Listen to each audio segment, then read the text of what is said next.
Welcome back to the Hot 7 Nightly News. Thank you for staying with us. The mayor of Castries has again proven he isn't afraid of his skin or being skinned. Peter St. Francis has faced tremendous criticism for recent statements, but he has apologized and even earned praise from the opposition. Hot 7's Solange Alfred explains.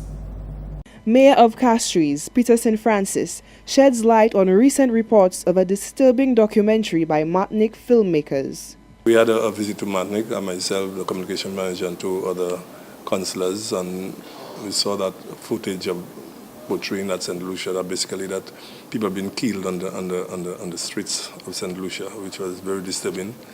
So immediately we tried to get a consulate. We arranged a meeting with the people who produced it, and the St. Lucia Tourist Board actually has a representative in Martinique.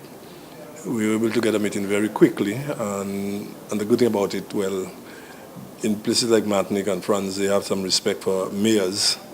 So the people responded. I mean, we actually got the young lady who was in St. Lucia and produced the clip. So we talked about it. Basically, they were supposed to be here for Carnival to see, I mean, what is going on and in the report that they had. Initial reports on the issue generated commentary from the mayor that he has now chosen to retract. This is what he had to say on the matter.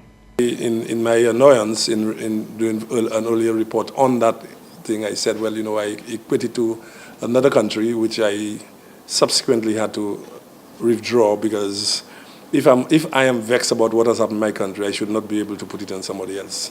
Although the mayor came under pressure by members of the public for statements made referencing Africa, his decision to retract those statements gained approval from the Minister for Castries East, Philip J. Pierre.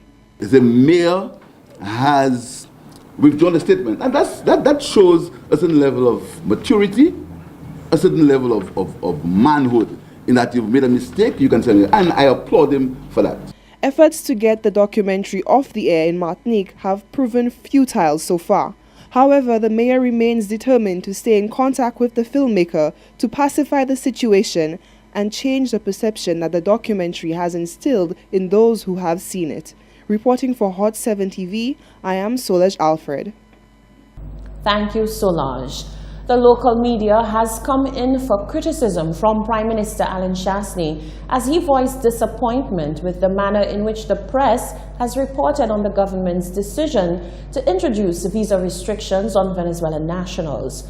Former External Affairs Minister Alpha Baptiste has summed up the Prime Minister's rationale for imposing the restrictions as deplorable ignorance.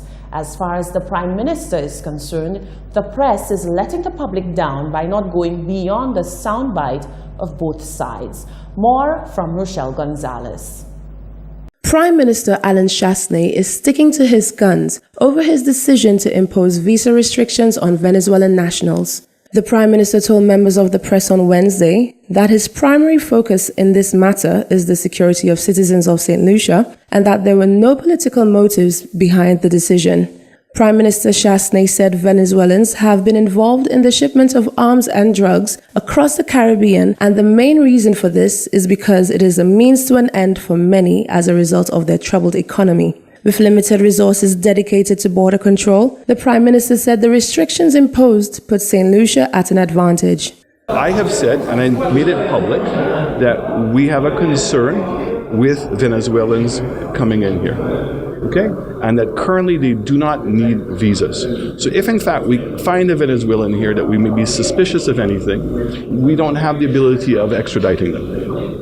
But if in fact we know that they're on a visa and we have a concern, it gives us greater leverage to be able to extradite that person. Prime Minister Chastanet said, although it is impossible to completely eliminate gun crime in St. Lucia, increased police stops have resulted in the retrieval of a large number of illegal firearms. He said it is vital that they are able to secure the borders to reduce illegal arms. However, this is only a small part of a much larger arrangement. St. Lucia in particular is a hotspot for illegal arms and drugs. And the reason for that is we have international flights. The second reason is we're only 15 miles away from Martinique. So it means if they can get this stuff into St. Lucia and they can get it eventually into Martinique, Martinique now is no different. Traveling between Fort-de-France, Martinique, and Paris is no different than flying between Nice and Paris. It's an internal flight, so it has very different regulations, and they all recognize that. So we are working with the French authorities in terms of tightening up that border as well. So this is a comprehensive plan. The Prime Minister also took the opportunity to express his opinion on the way he believes journalists should carry out their duties. Showing his annoyance to some of the questions he was asked, he said this is not a case of him being thin-skinned. He simply wished that the media would take a different approach to gathering information. What I want to do is I want to develop a relationship with the media, okay? And one in which, if you're going to come and ask me questions, is based on your research. So if the opposition says something, I expect you to take that into consideration, go and do your research, and determine for yourself whether in fact that's a valid question or not. Currently, there are 6 Venezuelans incarcerated at the Borderley Correctional Facility, down from 13, making them the largest population of foreign nationals at the facility. Reporting for Hot 7 Nightly News, I am Rochelle Gonzalez. The newly appointed Chief Executive Officer at the Castries City Council is a man on a mission.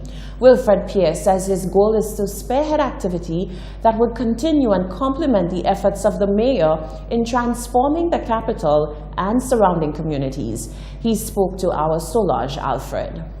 Newly appointed CEO of the Castries City Council, Mr. Wilfred Pierre, speaks on being a support system to the mayor of Castries and the council. Mr. Pierre expounds on the initiatives to rekindle acts set out by the council and the mayor. There's a lot of initiatives that the mayor and his council are implementing. As you know, we have the city police, and one of my tasks is really to not only to redevelop it, but to get it to a stage where it will be more effective and efficient.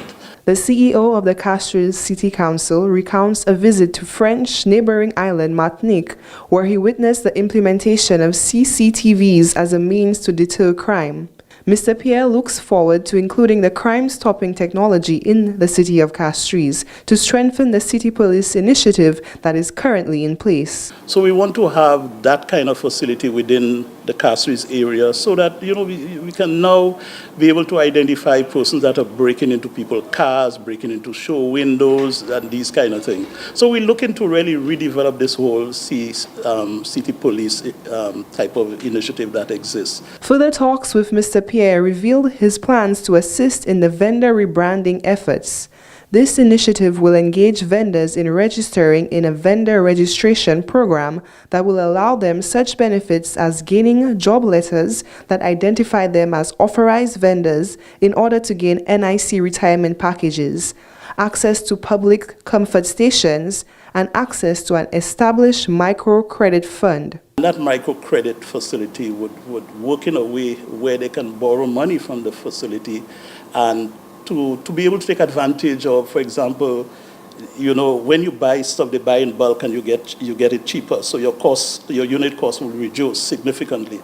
So we're providing that kind of avenue also for them. The CEO's new initiatives seemingly coincide with efforts already put in place by the Castries mayor to revitalize the Castries brand and create an environment where locals and tourists alike feel welcomed and safe.